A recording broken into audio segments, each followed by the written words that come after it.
Muchachos, justamente con la ilustración que llega en el siglo XVIII, pues comienzan a llegar bastantes libros, ¿no? Estos son libros originales del siglo XVIII. Esos libros originales del siglo XVIII, como pueden ver, son libros de ciencias, ¿no? De física, matemática, aritmética, botánica. Es esfuerzo por entender el mundo por la ciencia y la razón. ¿Por qué llegan acá también? Porque en este edificio específicamente esto era una universidad. Y acá también llega la imprenta. ¿Qué universidad era? La de San Gregorio Magno de los jesuitas. ¿Sí? Una representación de estas imprentas que llega acá es la que tenemos en esta parte de acá. Una representación de la imprenta del siglo XVIII. Nosotros, generación del siglo XXI, la más tecnológica que ha pisado este planeta. Por favor, pueden poner a funcionar la imprenta del siglo XVIII. ¿Y si se daña? Este es el paso 1, muy bien. Paso 2, ¿cuál?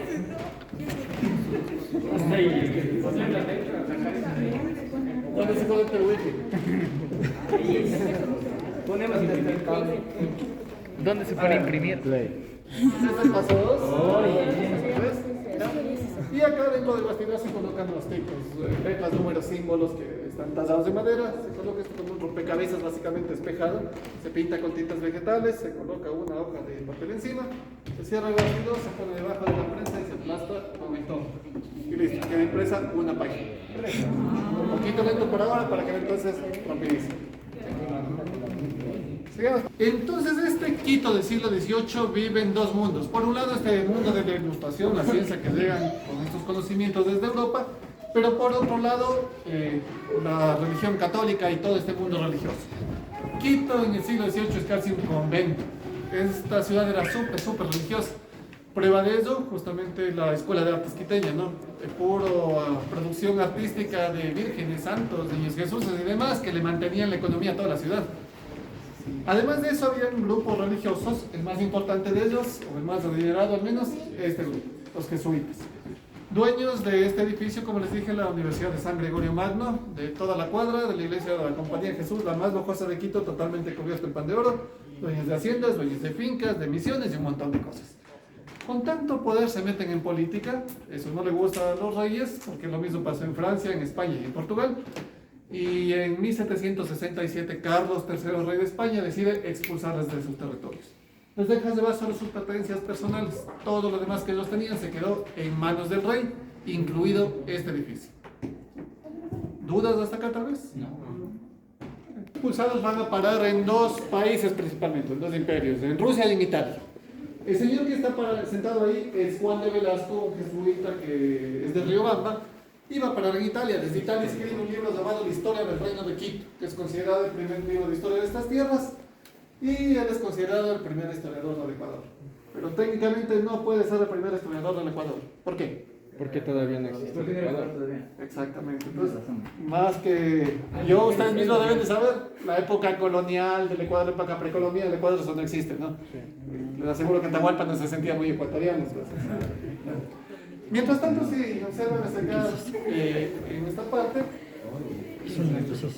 También estudiante de... lo que van a ver es este edificio cuando se quede en manos del rey. Acá se crea la primera universidad pública, la Real Universidad Pública de Santo Tomás de Aquino, ayudados junto con los dominicos.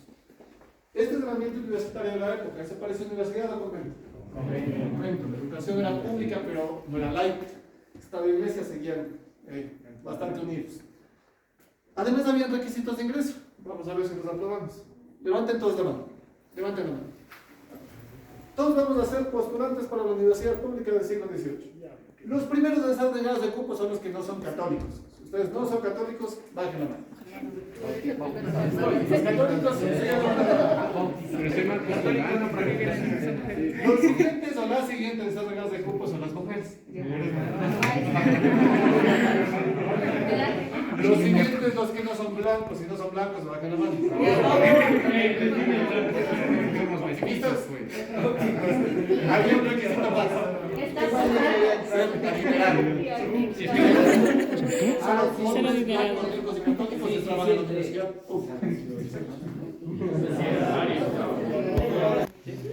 Sí, sí. A ver, muchachos. Los jesuitas expulsados dejaron cerca de 40.000 libros en Quito y con esos libros se crea la biblioteca pública. El bibliotecario público, este señor. Eugenio. El intelectual de su época se le estudió absolutamente todo y se encarga de la biblioteca. Aquí él forma parte de grupos de intelectuales que buscaban soluciones a los problemas de Quito. Quienes le acompañan el conde Miguel Gijón, el obispo José Caramba, José Azcárate y alguien rarísimo de encontrar en la época, una mujer intelectual. Manuela Espejo. Manuela Espejo, la hermana de Eugenio.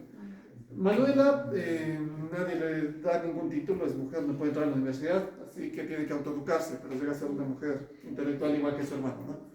Publican este periódico Primicias de la Cultura de Quito y comienzan a hacer también crítica política. No les gustan las autoridades y les persiguen a todo el grupo, especialmente a Eugenio. ¿Sí? El Eugenio.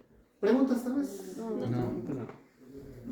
Arrodilla. Estas ideas de este grupo de intelectuales, ellos querían que esas ideas salgan a la gente. Le pagan a Mariano Villalobos para que cuelgue banderas en las cruces de Quito. Esto fue un escándalo en Quito. Y además de estas banderas se les pega un mensaje, el mensaje que está ahí atrás. ¿En qué idioma estará eso? Latín. Lo que quiere decir es conseguir libertad, felicidad y gloria, salva la cruz. Esa idea de libertad no les gustan las autoridades, le buscan al culpable, dicen el culpable de Reyes Espejo, le meten preso aquí. ¿Por qué? Porque esto dejó de ser universidad y pasó a ser cuartel y prisión. Y aquí Espejo se enferma con tuberculosis. Le sueltan solo para que se muera en su casa. 1795 se murió Eugenio Espejo. Salud pública, no. A ver, hemos conocido a Eugenio Espejo, a Manuel Espejo, pero había otro hermano, Juan Pablo Espejo. Como lo ven, Juan Pablo es un sacerdote. Sin embargo, este sacerdote también tenía estas ideas de libertad. Riega estas ideas desde los sermones de la misa y las autoridades se enteran y le meten preso, pero bueno, con el tiempo lo soltaron. ¿Cuál era el problema con esta familia Espejo, con estas ideas de libertad? La idea de libertad no nace aquí, nace en otro país. ¿En dónde? Francia, ¿cierto? Al final de la Revolución Francesa, básicamente cuentas más, cuentas menos, pero la aristocracia, es decir, la gente de sangre azul, con dinero, muchas veces, pierde el gobierno y sube al gobierno la burguesía, es decir, la gente sin sangre azul, pero sí con dinero. Ese cambio de poder en Francia les daba miedo que pase lo mismo aquí en España y por eso se perseguía tanto esa idea. Pero ninguno de los espejos de este tiempo hablan de crear Ecuador. Esa idea aún no asoma. Ellos hablaban de que en esta de la audiencia de Quito, parte de España, haya más libertad. ¿Libertad de qué? Libertad para pensar. ¿Y por qué pedían eso? Porque habían dos grandes instituciones que normaban el pensamiento. ¿Cuáles serían? La Iglesia y cuál más? Y la corona, ¿cierto? Entonces, para liberarse de esa doctrina de Iglesia y corona, pedían más libertad de pensamiento. Pero para la personalidad del Ecuador, aún falta terapia. ¿Dudas hasta acá? No. Por el fondo, se me ayudan, todos, sí.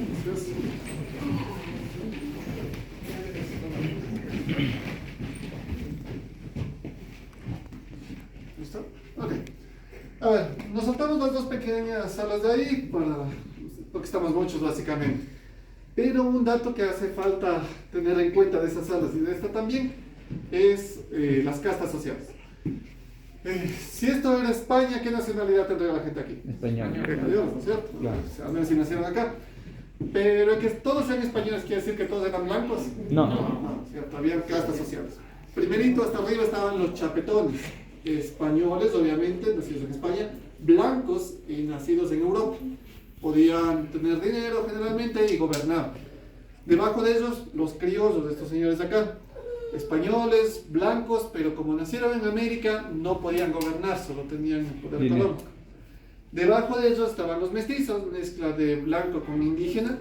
Debajo de ellos los indígenas como tal. Y debajo los negros o afros, que eran todos como esclavos en ese tiempo, ¿no? 5 castas principales, pero todos se mezclaron con todos, así que habían como 36 castas posibles y había un montón, ¿no? Y era esa obsesión por ver cuál estaba más blanco para que le vaya mejor en la vida. Sin embargo, pregunto, ¿por qué indígenas y afros? ¿Indígenas y afros serían españoles, sí o no? No. ¿Por qué? O sea, ¿Se nacieron aquí en España? Sí, pues. ¿Sí? Creo que sí. ¿Y ustedes han visto alguna vez? O sea, es que aquí hay descendencia genética y descendencia del lugar. Y de lo que tengo entendido, en ese tiempo se valoraba más la descendencia del lugar. Ya, sí, ajá. Listo, sí, de acuerdo. Pero ¿alguna vez han leído un indígena español, un negro español? Nunca.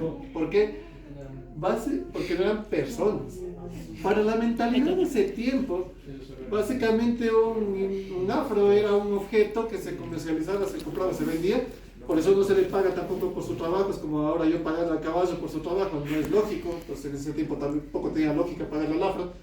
Y en cambio el indígena era considerado como un niño que tenía que ser evangelizado y civilizado.